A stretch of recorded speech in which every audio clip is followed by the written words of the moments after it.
Hello, everyone. Welcome to today's talk. We have a very, very special guest today, and I couldn't be more pleased. In thinking about an introduction for him, I quickly realized there's nothing that's going to beat his own words. So I'm going to share a couple of snippets from his writings over the years.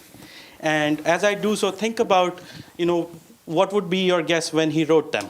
So here's one. The bottom line is that many of the investors setting the prices in today's markets don't care about valuation. I get no sense at all that the analysts and portfolio managers backing the large cap growth stocks and internet high flyers can imagine prices at which there would be mere holds or, heaven forbid, sells. When do you think this was written? This was 99. So, yeah, there's something to say about the timeliness of what our guest writes. And here's one more. This is from the last 10 years. In the end, buyers took out the biggest mortgage possible given their incomes and prevailing interest rates. Such mortgages would land them in the houses of their dreams and will leave them there as long as conditions did not deteriorate, which they invariably do. Any way you slice it, standards for mortgage loans have dropped in recent years and risk has increased. Logic-based? Perhaps. Cycle-induced and exacerbated? I'd say so. Certainly, mortgage lending was made riskier.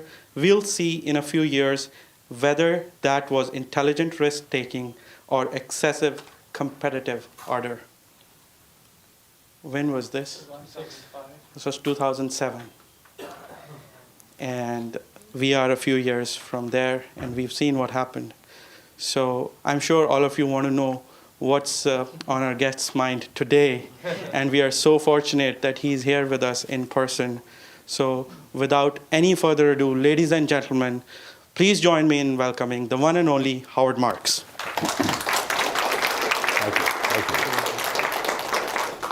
Well, that's quite an introduction, and Saurabh puts a lot of pressure on me that I have to be right. So it's hard. But I'm really excited to be here. I want to thank Saurabh for setting up this event, and he's worked very hard to make it go well for you and for me, and I hope it'll be fun for all of us. And because I get the impression here at Google that fun is important, right? Absolutely. And so, there aren't too many things in life that are worth doing if they can't be fun. As you know, I wrote a book in 2011 called The Most Important Thing. And the reason it has that title is because I would find myself in my client's office and I would say, the most important thing in investing is controlling risk. And then 5 minutes later, I would say the most important thing is to buy at a low price. And 5 minutes later, I would say the most important thing is to act as a contrarian.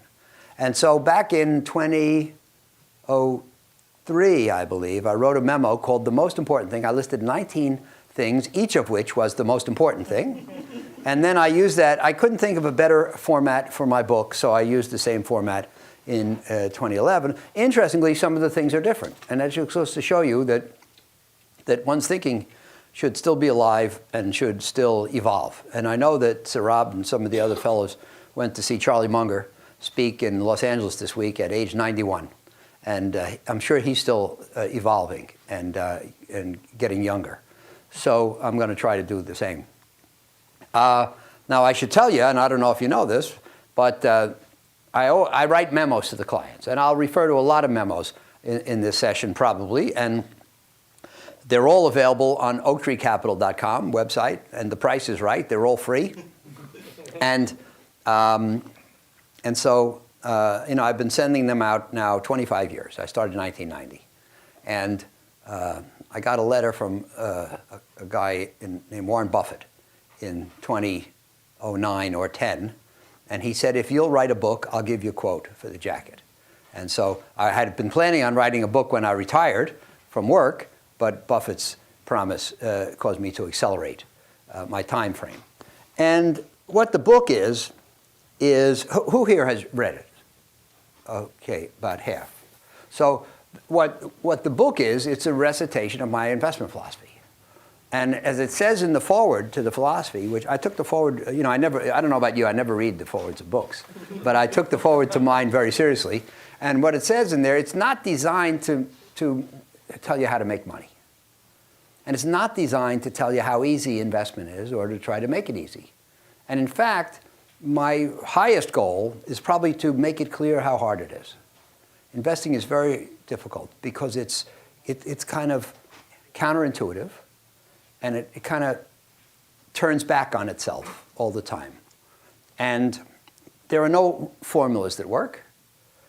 So what I tried to do in the book is teach people how to think. And now the thoughts they should hold change from time to time. But how to think, I think, is valid in the long term. It's my investment philosophy. And I wasn't born with an investment philosophy. You'll hear from a lot of people, if you're interested in investing, who'll say, well, I started reading prospectuses at age 8. And I didn't. At 13, I invested my bar mitzvah money, which I didn't do. And in fact, when I was getting out of graduate school, age 23, in 1969, so I know you can all do the math, I didn't know what I wanted to do.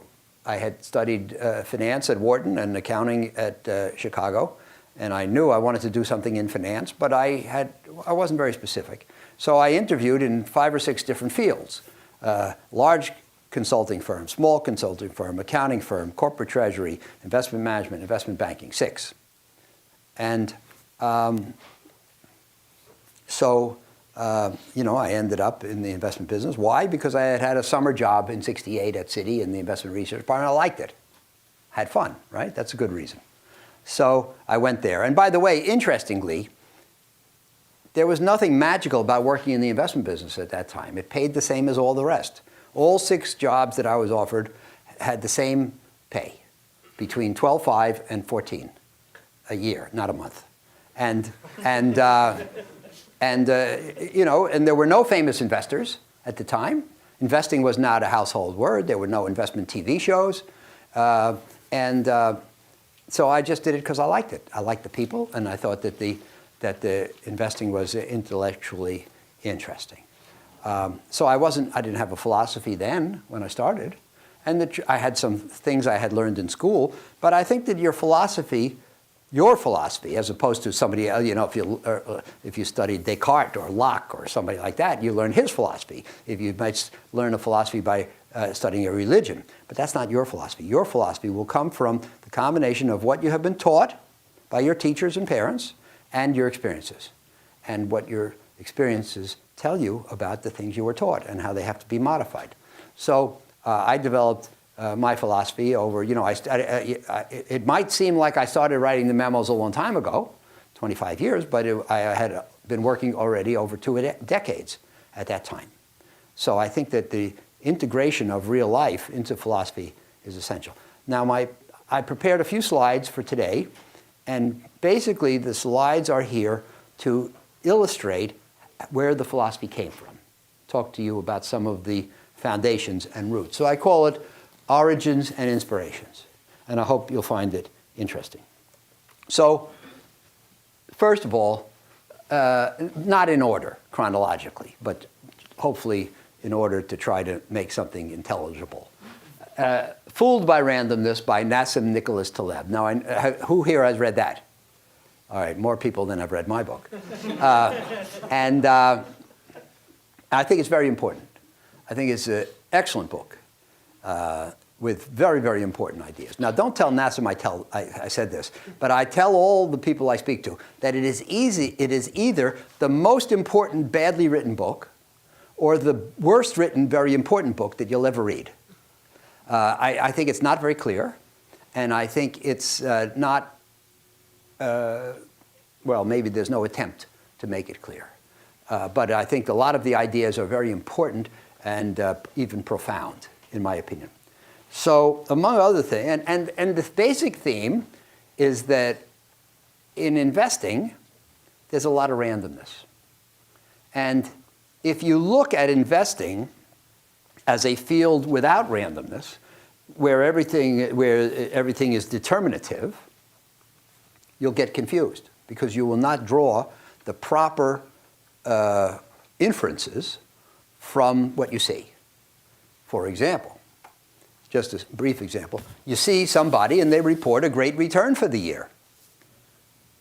The scientist who thinks that the world, that the investment world runs like the world of physics might think, well, great return, that means the guy's a great investor. But in truth, it might be somebody who took a crazy shot and got lucky. Why? Because there's a lot of randomness in the world. When I went to Wharton, 1963, the first book I remember learning was called Decision Making Under Uncertainty by C. Jackson Grayson, who became, as I recall, America's first energy czar. And I learned a couple of important things from that book. Number one, that you can't tell from an outcome whether a decision was good or bad. It's very important. Most people don't understand this. Totally counterintuitive. But the truth is, in the real world where there's randomness at work, I mean, if you build a bridge and it falls down, then you must assume that the engineer made a mistake, that it was a bad decision to build the bridge that way. But in the real world of where there's randomness, good decisions fail to work all the time. Bad decisions work all the time. The investment business is full of people who are, quote, right for the wrong reason. Made a bad decision, it didn't work out the way they thought, but they got lucky, and they were bailed out by events. So this is very important, and this is the basic theme of Fooled by Randomness, Taleb's first book. Since then, he has written the Black Swan, which became more famous, but I don't think it's as good a book. And he's written a book called Antifragile. And that one didn't get famous. But I think that this book is something everybody should read it if you have an interest in numbers, investing, and how the world works. So it's, as I say, the book is all about the role played by luck. And basically, even if you know what's most likely, many other things can happen instead. This is very, very important. We talked earlier at lunch about what's the most important lesson you can draw. Well, of course, I'll never say most important to anything, but one very important lesson for you to learn is that you should not act as if the things that should happen are the things that will happen.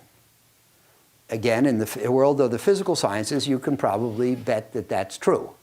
And the electrical engineer knows that if he turns on a light switch over here, the light will go on there every time, because it's subject to physics, not in the world of investing.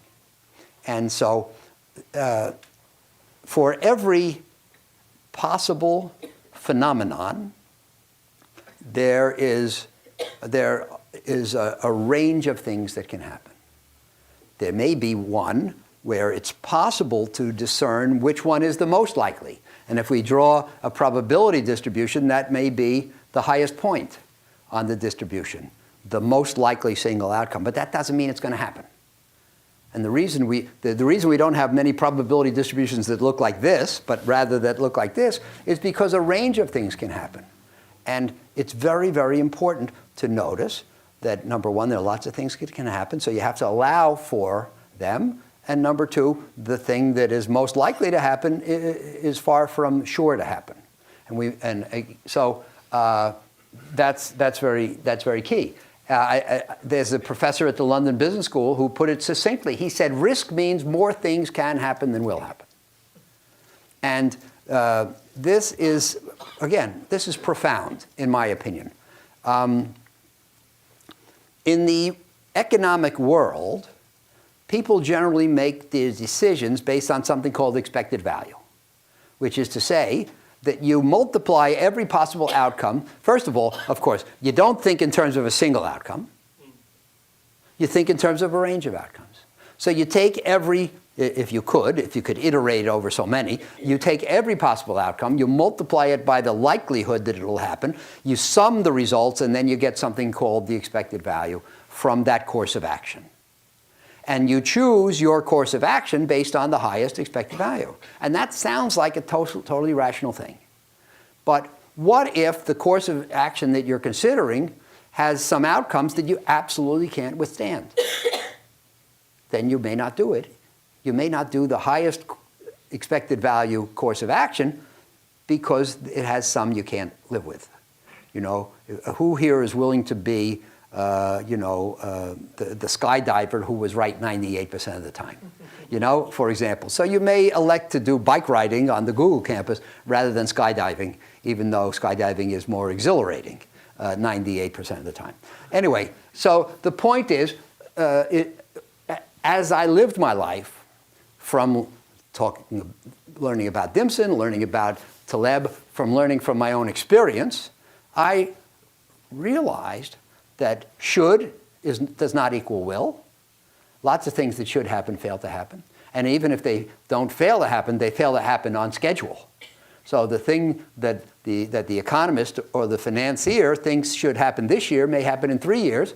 You got to live 3 years to see it happen. One of my favorite sayings is, never forget the 6-foot-tall man who drowned crossing the stream that was 5 feet deep on average. We can't live by the averages. We can't say, well, I'm happy to survive on average. We got to survive on the bad days. You got to survive, and if you're a decision maker, you have to survive long enough for the correctness of your decision to become evidence. And you can't count on it happening right away. I always remind people, overpriced is not the same as going down tomorrow. And if you bear that simple truth in mind, I think it helps. So Taleb and the role of luck, very important.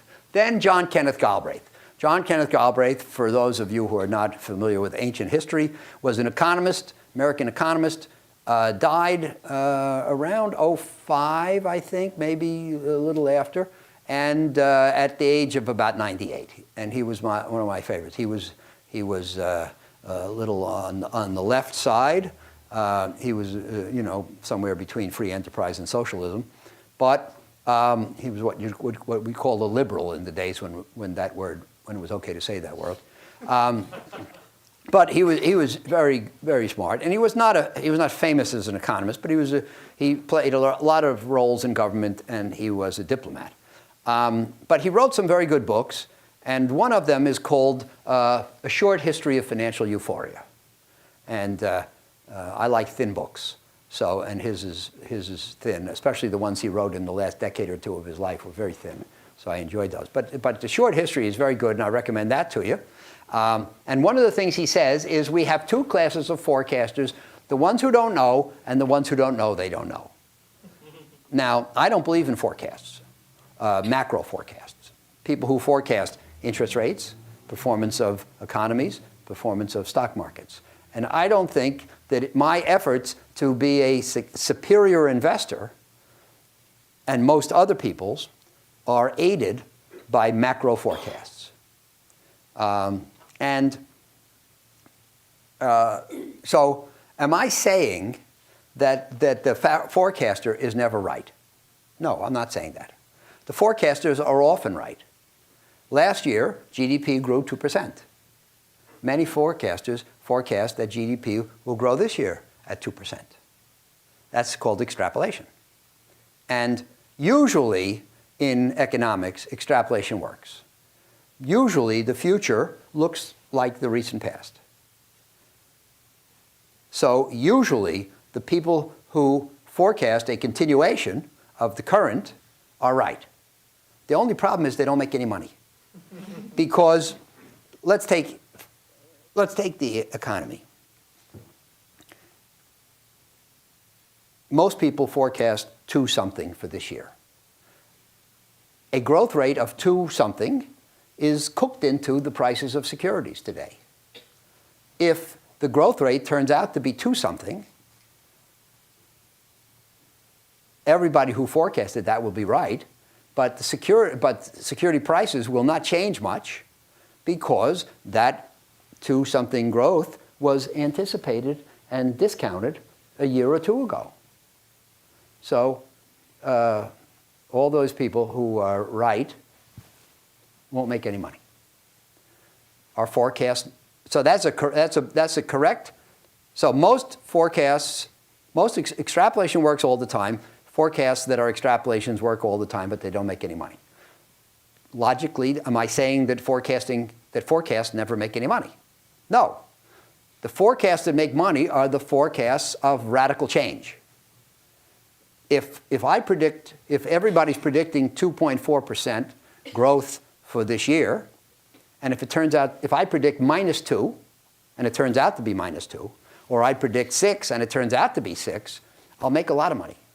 So forecasts which are not extrapolations, forecasts which are radically different from the recent past, are potentially very valuable if they're correct. Of course, they're not of any value if they're incorrect. And if they're incorrect, they'll cost you a lot of money. If everybody else thinks it's going to be 2.4 and you predict 6 and it turns out at 2.4, you're probably going to have taken the wrong investments and lost a lot of money. So deviant forecasts, which turn out to be right, are potentially very valuable, but it's very hard to make them. It's very hard to make them correctly. It's very hard to make them correctly consistently. And somebody at lunch mentioned an early memo I wrote called The Value of Forecasts. And in one of, there was the value of forecasts, and then there was value of forecasts 2, I think, right? And in one of those, I reviewed the recent history of the Wall Street Journal poll. Every 6 months, the Wall Street Journal publishes the results of a poll of economists. And on GDP growth, CPI, value of a dollar, the price of oil, whatever it might be, a bunch of phenomena. They do it consistently. And they ask like 30 people consistently over time. And so it shows basically that most of the time, when people get it right, it's because they predicted extrapolation and nothing changed. Once in a while, something changes radically, and invariably somebody predicted it. But the problem is, if you look at that person's other forecasts over the years, you see that that person always made radical forecasts and never was right any other time. So of course, if you're getting your information from a forecaster, the fact that he was right once doesn't tell you anything. You wouldn't, the views of that forecaster would not be of any value to you unless he was right consistently. And nobody's right consistently in making deviant forecasts. So the bottom line for me is that forecasting is not valuable. And that's something that my experience has told me. So we don't know what's going to happen, and randomness will play a big role in what happens. And randomness is by definition unpredictable. Number 3, The Loser's Game by Charlie Ellis. This is very interesting. Anybody here know the name of the company TRW? Few people. TRW used to be a big conglomerate, and now it's known primarily for credit scores. And there was a guy named Cy Ramo. He was the R. It was Thompson, Ramo, Woolridge, and he was the R in TRW, and very smart. And Cy Ramo wrote a book, and it was about winning at tennis. Who here plays tennis? Okay, this is good, because as I go around the world now, very few people play tennis anymore. But what Ramo said is that there are 2 kinds of winning tennis players. If you look at Pete Sampras or Nadal or Djokovic, how do they win? The winning champion tennis player wins by hitting winning shots. He hits shots that the opponent can't return. They're either so well placed or so strategic or so fast and hard that the opponent can't return them. And if Nadal hits a shot which is not a potential winner, then his opponent can probably put it away because it doesn't have enough difficulty on the ball. So the championship tennis player wins by hitting winners. You play tennis, right? How do you win? Do you win? Sometimes. How do you win? If I win, it's by not hitting it out. That's right. The amateur tennis player, like him and me, we win not by hitting winners, but by avoiding hitting losers. And we believe that if we can just push it back 20 times and just get it over the net 20 times, our opponent can only do it 19. And we believe that we'll outsteady him, outlast him, and eventually he'll hit it into the net or off the court. We'll win the point. But we'll win the point without having hit a winner. So there are obviously two styles of tennis. And so the same is true for investing. And so Charlie Ellis wrote an article called The Loser's Game. And he said he thought that in investing, so championship tennis is a winner's game. It's won by winners. He thought amateur tennis is a loser's game. It's won by the people who avoid being losers. He thought that Charlie thinks, or thought, that investing is a loser's game. And so the best way to win at tennis is at investing is by not hitting losers.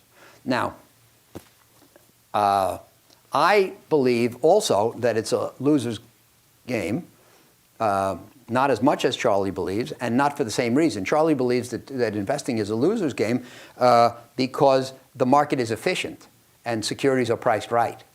I believe there are inefficiencies. I just think it's hard to consistently take advantage of them, and you have to be an exceptional person to take advantage of them on a consistent basis.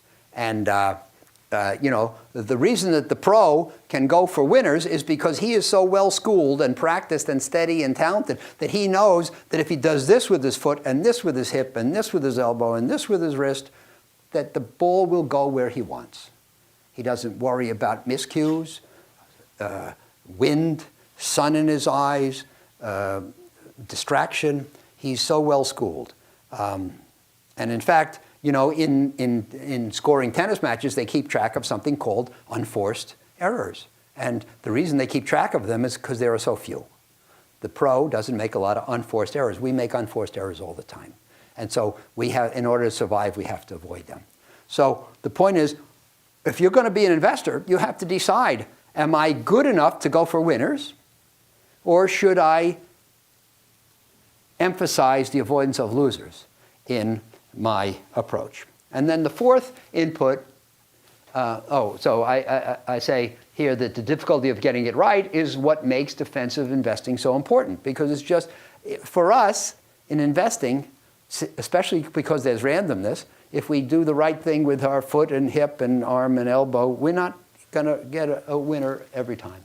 And then the fourth origin that I wanted to talk to you about today was my meeting with Mike Milken in November 1978. So in 78, I got a call from my boss at Citibank, and he said, there's some guy in California named Mike Milken, and he deals with something called high-yield bonds. Can you figure out what that means?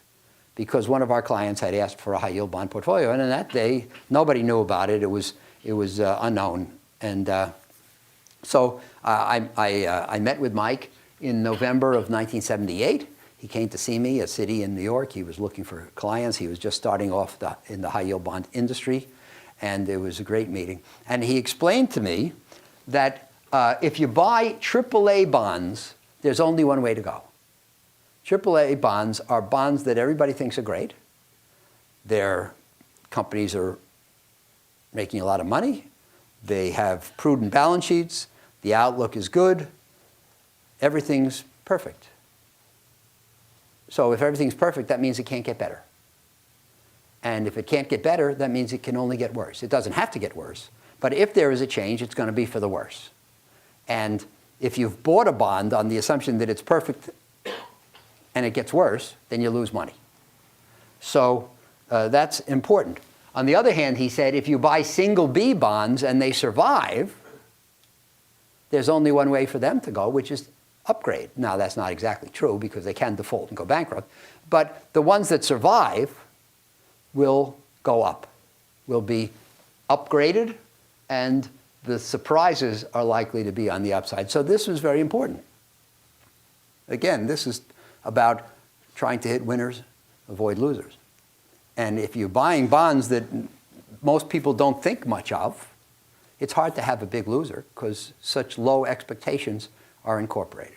Now, let me digress for a minute because this is really important. How do you make money as an investor? The people who don't know think the way you do it is by buying good assets, a good building, stock in a good company, or something like that. That is not the secret for success. The secret for success in investing is buying things for less than they're worth. So if you buy a high-quality asset, you know, and I say in the book, there's a guy on the radio. I used to, when I lived in L.A., I listened to NPR on the way to work. And there was a guy and I heard him say it. He said, well, if you go into a store and you like the product, buy the stock. This couldn't be more wrong. Because what determines the success of an investor is not what he buys, but what he pays for it. And if you buy a high-quality asset, but you overpay for it, you're in big trouble. And you can buy a very low-quality asset, but if you pay less than it's worth, chances are you're going to make money. So the book says, chapter 3 says, the most important thing is value, figuring out what the value of an asset is. But chapter 4 says the most important thing is the relationship between price and value. So let's assume that you're able to figure out the value. If you pay more than that, you're in trouble. If you get it for less, the wind is at your back. So it was very, very important then to be in an area where the surprises were likely to be on the upside. And if you buy the bonds of B-rated companies about which there are such low expectations, maybe it's easy for there to be a favorable surprise. Now, how can I prove to you that the expectations were low? The answer is that if you look in the Moody's guide to bonds in those years, what was the definition of a B-rated bond? Quote, fails to possess the characteristics of a desirable investment. In other words, it's a bad investment. Now, I drove here from the airport in my car. And if I take you outside to look at my car and I offer it to you for sale, because I don't need that car anymore. When I'm done here, I'm not coming back. If I say to you, would you like to buy my car? What is the one question you must ask me before saying yes or no? Price. You get an A. You get an A. So, in other words, it's a good buy at a certain price. It's a bad buy at another price. Moody is now saying that B-rated bonds are a bad buy without any reference to price. So, in other words, there's no price at which a company that has some credit risk is worth investing in. And by the way, before I turned to high-yield bonds in '78, I was part of the bank's machinery to buy the bonds of the stocks of America's best companies. And I explained at lunch how if you bought the bonds of Hewlett-Packard, PerkinElmer, Texas Instruments, Merck, Lilly, Xerox, IBM, Kodak, Polaroid, AIG, Coca-Cola, and Procter & Gamble, and if you bought them all in '68 and you held them until '73, you lost 90% of your money. Why? Because they were overpriced. The average stock since the post-war has traded at 16 times its next year's earnings. These were trading at 80 and 90 times. Why? Because they were so good. Everybody says, this is great companies. Nothing can go wrong, so it doesn't matter what price you pay. And if you pay 80 or 90 times, that's fine. So here we are, in my experience, again, experience as a teacher. You invest in the best companies in America, you lose a lot of money. Then you go to the high-yield bond business, you invest in the worst companies in America, you make the most money. So it's an instructive lesson if you have your eyes open and you learn from experience, which I did. But the key words were, and they survive, right? There's a little trap there, because you have to catch those three words. If you buy single B bonds that don't survive, then you're in big trouble. So, but it's obviously, it's tautologically true that if a company about which the expectations are low survives, it'll probably, at minimum, it'll pay off at maturity, and maybe in the meantime, it'll be upgraded or taken over if they survive. So what that convinced me when I was starting the high-yield bond business, and this conversation came at a great point in time, is that my analysts should spend all their time trying to weed out the ones that don't survive.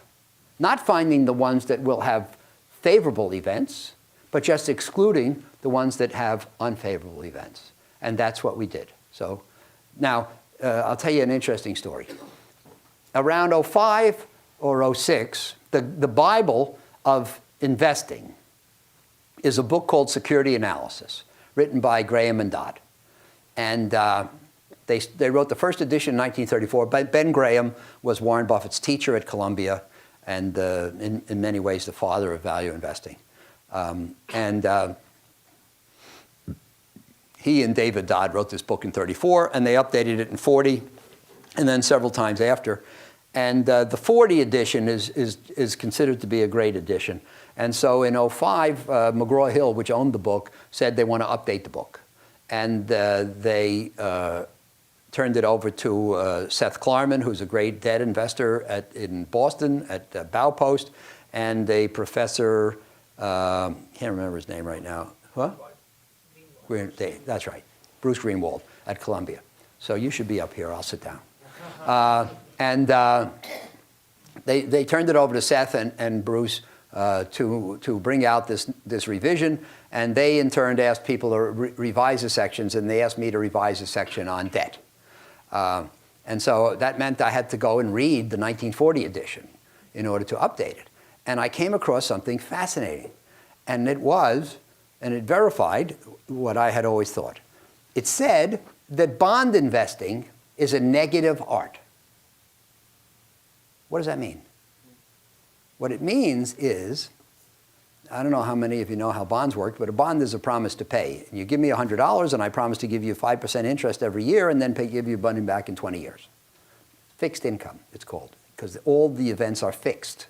The contract is fixed. The return is fixed, assuming the promise is kept. So all 5% bonds that pay will pay 5%. No will pay 6, none will pay 4. All the ones that pay will pay 5%. What does that mean? It means of the ones that pay, it doesn't matter which ones you buy. I'm going to like this one. I like that one a lot. That pays 5. I like that one. That pays 5. It doesn't make any difference. You're not going to be a hero by choosing among the bonds that pay. The only thing that matters is to exclude the ones that don't pay. So if there are 100 bonds, 90 will pay. They'll all pay the same thing. It doesn't matter which of the 90 you choose. The only thing that matters is excluding the 10 that don't pay. Negative art. The greatness of your performance comes not from what you buy, but from what you exclude. So I thought that was very useful. I should have that up here too. But anyway, so that Milken was my fourth input. So Taleb says that the future consists of a range of possibilities with the outcome significantly influenced by randomness. And Galbraith says that forecasting is futile. And Ellis says that if the game isn't controllable, it's better to work to avoid losers than to try for winners. And Milken says that holding survivors and avoiding defaults is the key in bond investing.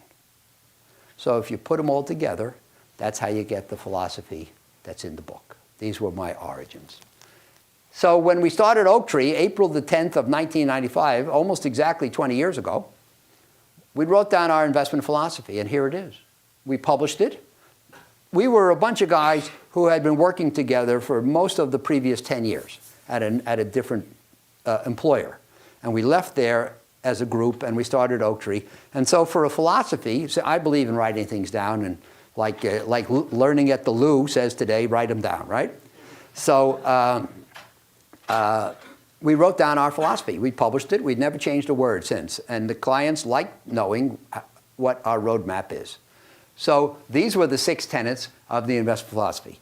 So the first one says that the most important thing is risk control. And we tell the clients, we think that for excellence in investing, the most important thing is not making a lot of money. It's not beating the market. It's not being in the top quartile. The most important thing is controlling risk. That's our job. That's what we'll do for you. And the clients come to us who want to invest in our asset classes with the risks under control. There are other people who put less emphasis on controlling risk, and they have better results in the good times and worse results in the bad times. Our clients want what we give them. Number 2, we have an emphasis on consistency. So we say we don't try for the moon at the danger of crashing. You know, the first memo that I wrote in 1990, I'm sure you remember that, Rob, talked about a guy who was head of an asset manager that had a terrible year. And he said, well, it's very simple. If you want to be in the top 5% of money managers, you have to be willing to be in the bottom. I have no interest in being in the bottom 5%, and I don't care about being in the top 5%. I want to be above the middle on a consistent basis over the long term. And there's a funny bit of math. This will confound the, what do you call yourself, data scientists? This will confound the data scientists in the room. But so in that first memo, I contrasted the comments from that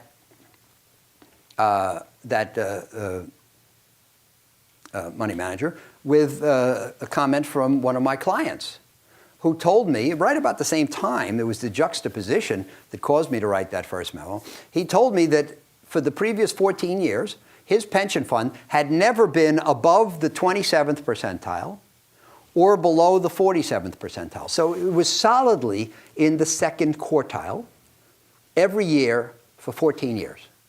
So let's see, 27, 47, the average of that is 37, right? What percentile do you think that fund was in for the whole 14 years? 4. And if you think about it, it's really almost mysterious. Why the 4th, not the 37th?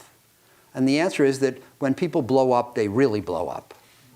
And so we said we want consistency. We want to be a little bit above the middle all the time. Maybe we'll pop up to the top in the years when the markets are terrible and our risk control is rewarded. But we think that over a long period of time, we'll be very respectable that way, and our clients will have an absence of bad experiences, which I think for them is very important. So then, macro forecasting is not critical to investing. We do not make our decisions based on macro forecasts, as I explained to you. We all have opinions. Our official dictum is that it's okay to have an opinion, you just shouldn't act as if it's right. And I think this is very important. You know, Mark Twain said, it's not what you don't know that gets you into trouble, it's what you know for certain that just ain't true.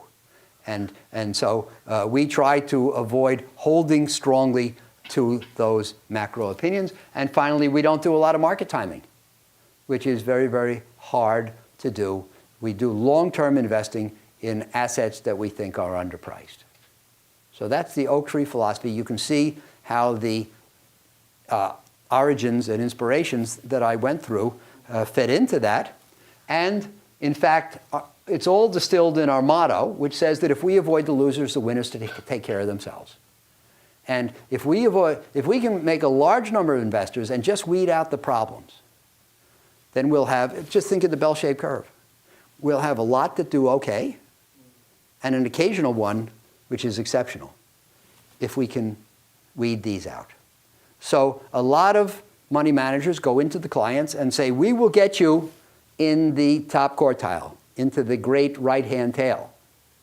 I think it's hard to do on a consistent basis. And if you aim for the right-hand tail and you miss, you end up in the left-hand tail. What we say is, we'll just lop off the left-hand tail. And if we can do that successfully, and we pretty much have, then what'll you have? Okay, good, very good, great, terrific, but no terrible. The average will be very good. And that's basically what we've had. So lastly, I'll just leave you with what I consider my 3 greatest adages, not mine, but the ones I've encountered over my career and that have been the most helpful. And they're all used in the book. First of all, what the wise man does in the beginning, the fool does in the end. In every trend in investing, it eventually becomes overdone. If you find an asset which is cheap and buy it, that's great. If everybody else figures it out that it's cheap, then it'll go up. Then people see that it's rising, and more people jump on the bandwagon, goes up, up, up. And the last person to buy it is a fool, and the first person to buy it is a wise man. It's the same asset, just at different prices. And as people say, first the innovator, then the imitator, then the idiot. So that's another way to look at this adage. Number 2, never forget the 6-foot-tall man who drowned crossing the stream that was 5 feet deep on average. Kind of like that skydiver who's right 98% of the time. It's not sufficient, depending on how you want to live your life, to survive on average. We have to survive on the bad days. So we have to be able to survive the low spots in the stream. your portfolio has to be set up to survive on the bad days, so you won't be shaken out of your investments. And then finally, being too far ahead of your time is indistinguishable from being wrong. And yet that's a great challenge because, as I said before, the things that are supposed to happen will not necessarily happen, and they absolutely will not happen on time. So you have to be able to live until the wisdom of your decisions is proved, if at all. So all of these things, I think, say something about modesty and humility of belief rather than cocksureness, which I think is the greatest risk. So with that, Saurabh, I'll stop talking, and we have a little time left, and I'd love to take your questions. That's what I'm here for. Thank you, Howard. This was fascinating. So we are open for questions. Please raise your hand, and I'll bring the mic to you.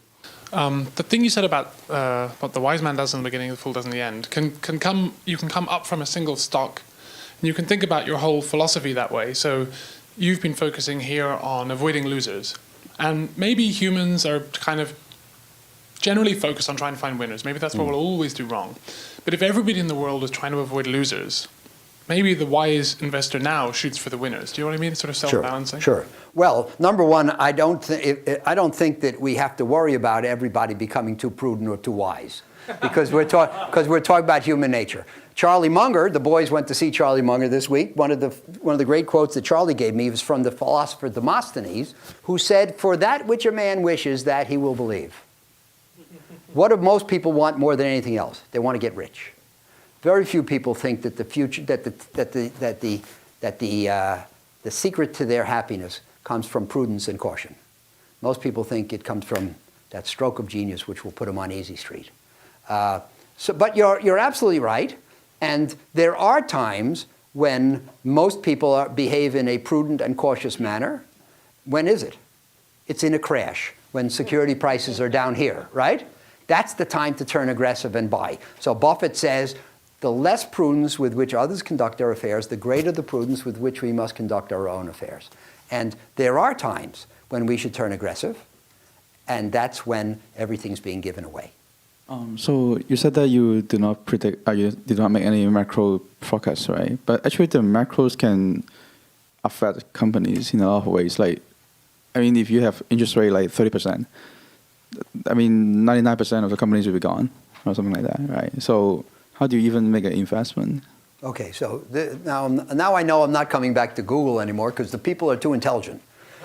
Because this is one of the great traps. I say that we don't invest on the basis of macro forecasts. But you have to have an economic framework in mind when you predict the fortunes of individual companies. What I would say is, what we try to do is it's one thing to say that oil is at 50 and we're going to invest in this company because it will do fine if oil's at 50, survive if it goes to 30, and thrive if it goes to 70. But it's another thing to say oil is 50, I think it's going to 110, I'm going to invest in this company, which is going to be great if it goes to 110, but bankrupt if it stays at 50. So the question is, how radical are your forecasts? And we try to anticipate a future that looks pretty much like the norm and make allowance for the thing that things other than the norm can happen. And I can't really be much more concrete than that. It's all, all this, by the way, all this stuff is judgment. There are no rules, there are no algorithms, there are no formulas that always work. None of this is any good unless the person making the decision has superior judgment. And, the first chapter of the book says the most important thing is second-level thinking. Most people think on the first level. To be a superior investor, you must think on the second level. You have to think different from everybody else. But in being different, you have to be better. So the first level thinker is naive. He says, this is a great company, let's buy the stock. The second level thinker says, it's a great company, but it's not as great as everybody thinks it is. We better sell the stock. That's the difference between being an average person and a person with superior insight. By the way, most people are not above average. Yes, sir. Do you think diversified index funds adequately protect the amateur investor from losers? Well, this is a great question. The role of the index fund. A lot of people say, I'm going to take a low-risk approach. I'm going to invest in an index fund. And they are confused. What an index fund does is it guarantees you performance in line with the index. So the point is, because of the operation of what's called the efficient market, not many people can beat the market. It's true. Most mutual funds do not beat the market. Most mutual fund investors would be better off just being in an index fund. And in fact, most active investment schemes impose fees that they don't earn. And that is one of the major reasons that most active investment schemes perform below average. So the index fund, which is called passive investing, yes, it does reduce, it eliminates the likelihood that you fail to keep up with the index. It also, of course, eliminates the possibility that you outperform the index. So you trade away the two sides of the probability distribution for surety that you get index results. So, but it doesn't eliminate the risk of the investment. It eliminates the risk of deviating from the index. What you have to keep in mind is that the index fund investor loses money every time the index goes down. Why? Because there's no value added to keep it above. So, by the way, index investing is a fine thing for the average amateur investor, because the average amateur investor, number one, can't beat the market. Number two, can't find anybody or hire anybody who can beat the market. But the only thing is, he shouldn't think that it's a riskless trade. It's you eliminate what we call benchmark risk, but you retain the risk of the underlying assets. Oh, sorry. So you've been through one or two of these business cycles, Yes. I guess, and with the availability of information and with the number of books being written about this subject, about value and proper investing and how many managers don't beat the market, do you think the average investor is doing anything different than they were 20 years ago? Well, look, I think there's a minor movement toward indexation. It's not a groundswell. There's still lots of money in actively managed mutual funds where there's 2% a year of fees and costs, or 1.5%. But I think there's more in indexation every year, and that's probably appropriate. But I'll just turn it around. I'll leave you with a question. Why can't people beat the market? Because the market's pretty efficient, and market prices most things right, and most people can't find and identify and act on the times when the market prices things wrong. That's why most people can't beat the market. That's what I learned at University of Chicago, and I think it's pretty true. So the reason for the inability to beat the market is the market's efficiency. The market's efficiency comes from the concerted efforts of thousands of investors who are trying to find the bargains. What happens when they stop trying? So when the interest in active investment declines because people give up on it and turn to passive investing, and all the analysts quit studying the companies, then prices resume their deviation from intrinsic value, then it becomes possible to beat the market again. So it's really paradoxical, and I would say counterintuitive. But I don't think we're close to that day. But in theory, there comes a day when so little attention is being paid to active investing that active investing starts working again. Yes, sir. Thanks, Howard, for coming for the talk. So you talk about the difference in value and the price. The other dimension is time. So how do you estimate the time taken to that bridge to close? You never do. You never know. See, what he's saying, I mean, again, it's a very good question. And what we want to do is we want to find things where the intrinsic value is here and the price is here. And so his question is, how do we estimate the time that it's going to take for the gap to close? And the answer is, there's no way to say. On occasion, there are what we call catalysts. And one catalyst would be the pending maturity of a bond. If a bond is going to mature in 2012 and it's selling at 60, because most people think it's going to go bankrupt, but we think it's going to pay off and at maturity, then the date of that, the existence of a maturity date is going to force the convergence of price to value. Another catalyst today is all these activist investors.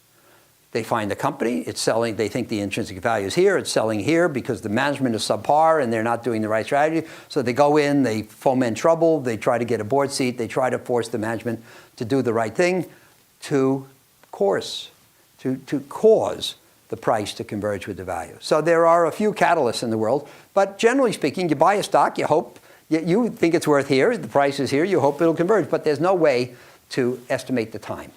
And that's the reason why being too far ahead of your time is indistinguishable from being wrong, because it can take a long time. So would you always look for presence of catalyst when you find a gap? Well, there aren't enough. I mean, it happens, most of what we do is in the fixed income world, and there are more catalysts in the fixed income world than in the equity world. You find a stock, how many stocks do you think the activist investors go after a year? 10, 20, 50, 100, no more. There are thousands of stocks. So most stocks are never going to get catalyzed. Curious if you could tell us what it was like when you were out raising money for Oaktree in the early days. I would imagine that today some clients are skeptical, but I would imagine that was it a lot different for you back then? And well, by the time we started Oaktree, it wasn't that hard because we had a reputation. But when when I started raising money for our strategies, 1978 junk bonds, 90% of investment organizations like Google had a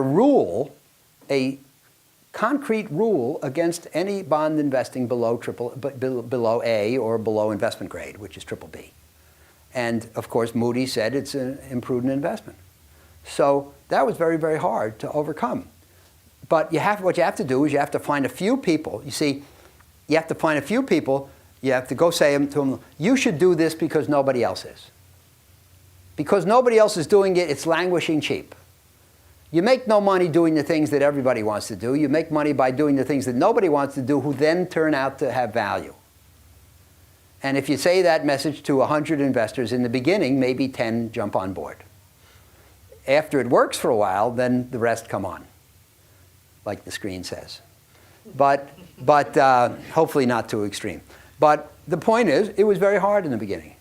And, in certain foreign countries, it was even harder because in certain foreign countries where the thinking is a little more narrow than American thinking, I always thought that if I go into somebody's office, I say, you should do this because nobody else is, they'd call the man in a white coat to take me away.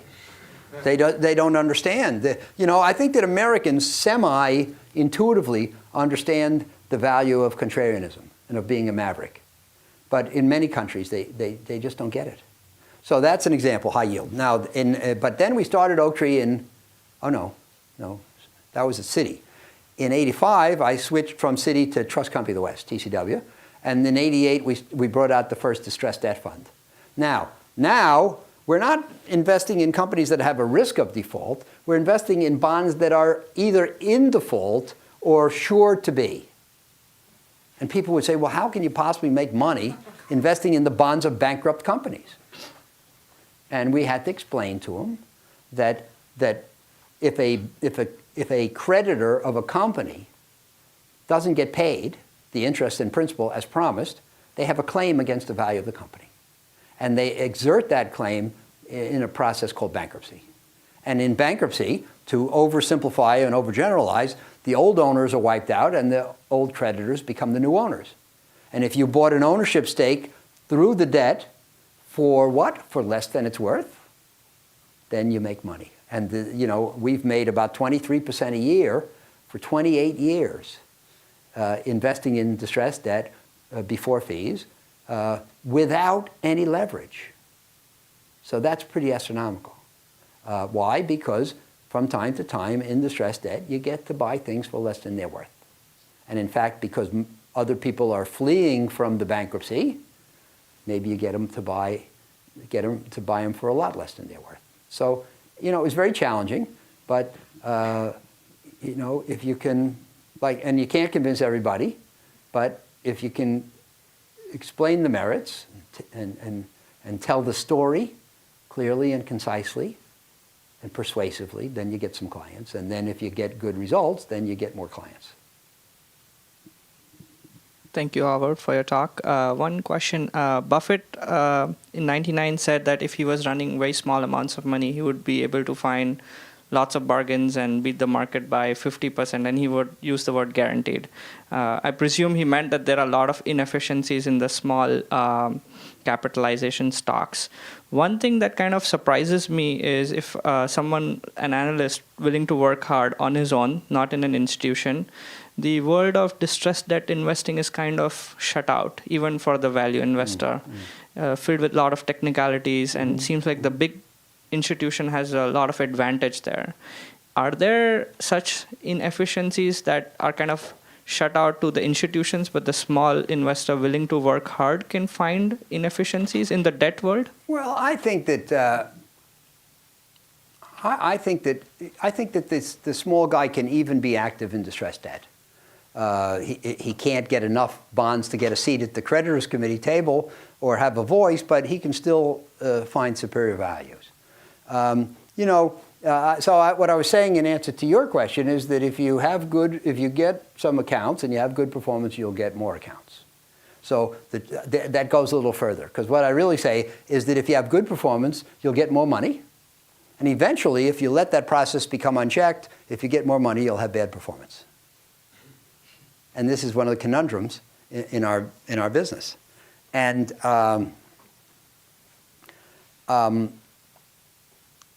so you have to halt that. But the truth of the matter is that the little guy has an advantage as long as he's willing to stay small. Many people are not, because in the short run, the more money you manage when you get fees, it's a great lure to take on more money, but you have to stop it at a point where before it starts ruining your performance. Now, for the data scientists among us, I always like to point out that if I worked at Firestone tires, and I developed a new tire, and I wanted to know how far it would go, I would put it on a car and run it until it blew up, right? That's called destructive testing. But as an investor with clients and a fiduciary responsibility, I don't have the luxury of doing destructive testing. So I can't add more. People always say to me, well, what's the limit on how much money you can invest well? And I can't find out by running into the wall. I have to stop this side of the wall. One of the interesting lessons is that if you stop this side of the wall, then you never find out where the wall really is. But that's what we have to do.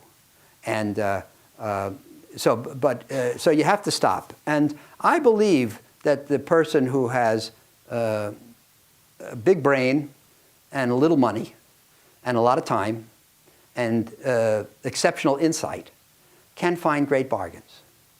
But that's a pretty daunting list. And I don't think that Buffett's guarantee necessarily extends to everybody in this room.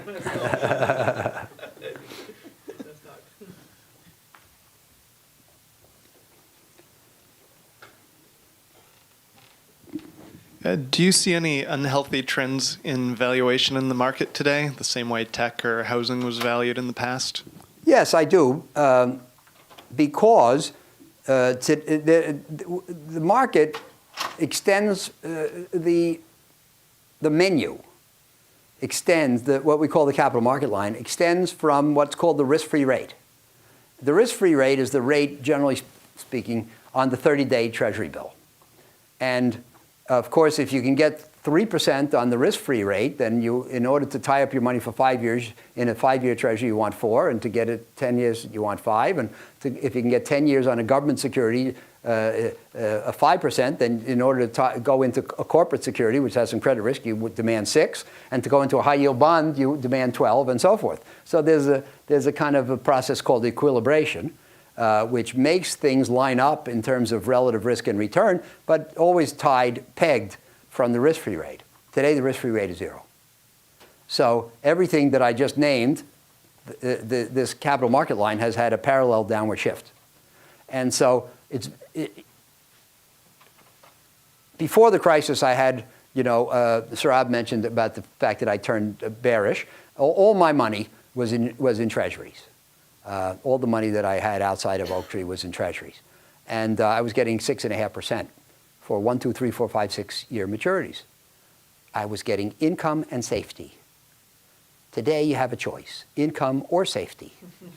Because the things today that are highly safe pay no income. And if you go to Fidelity, conduct an experiment. Go to Fidelity or Vanguard or a big mutual fund firm and go online and look at their menu of offerings and what is the current yield, current net yield after fees and expenses. And you'll see that for money market and short-term treasuries and maybe intermediate-term treasuries, the yield is 0. So just think, the guy is watching the Super Bowl in his undershirt. He gets a statement from Fidelity. He opens it up, and it says, the yield on your fund is now 0. He grabs the phone. He calls the 800 number. He says, get me out of that fund that yields 0 and put me in the one that yields 6. And he becomes a high-yield bond investor. He has no idea why. He doesn't know what a high-yield bond is. He doesn't understand what the dangers are. He doesn't understand how to pick a high-yield bond manager. But he's seduced by that 6% versus 0. And all around the investment world today, people are chasing return. They don't like the low returns that are available on safe instruments. They're going for the gusto. They're going for riskier instruments, and they're doing it mindlessly. And I promised you I'd mention some memos. I forgot to do that. But if you go back, I wrote one in March of '07 called The Race to the Bottom. And I talked about the fact that when people are, number one, eager to invest, and number two, not sufficiently risk conscious, they do risky things. And when people do risky things, the market becomes a risky place. And that's why Buffett says the less prudence with which others conduct their affairs, the greater the prudence with which we must conduct our own affairs. And that is going on now to some extent, because people can't get a good return from safe instruments. They're going into the risky ones, and they're bidding, So there's a race to the bottom. It's like an auction. Now, if you want to buy a painting at Sotheby's, there's an auction, and the painting goes to the person who pays the highest price. But in the investment world, it's a reverse auction. Well, sometimes you pay highest price, but sometimes you bid in lowest return. So there's a bond that's going to be issued by a company. I say, I demand 7% interest. And this fellow says, no, I'll take 6. And that guy says, I'll take 5. I say I want protective covenants to make sure that the company can't do things that ruins its own creditworthiness. He says, I'll do it with less covenants. And that guy says, I'll do it with no covenants. What happens? The bond is issued at 5% with no covenants. And that's the race to the bottom. And anybody who participates in that bond probably, could be making a mistake. And that's going on now. Not to the same terrible extent that it was in '06 and '07, but you got to be careful today. Oaktree's motto for the last 3.5 years has been move forward, but with caution. Caution has to be a very important component of everybody's actions today. Well, thank you very much for being with me, and I hope you enjoyed it. And when I think of more stuff, I'll come back. Thank you so much.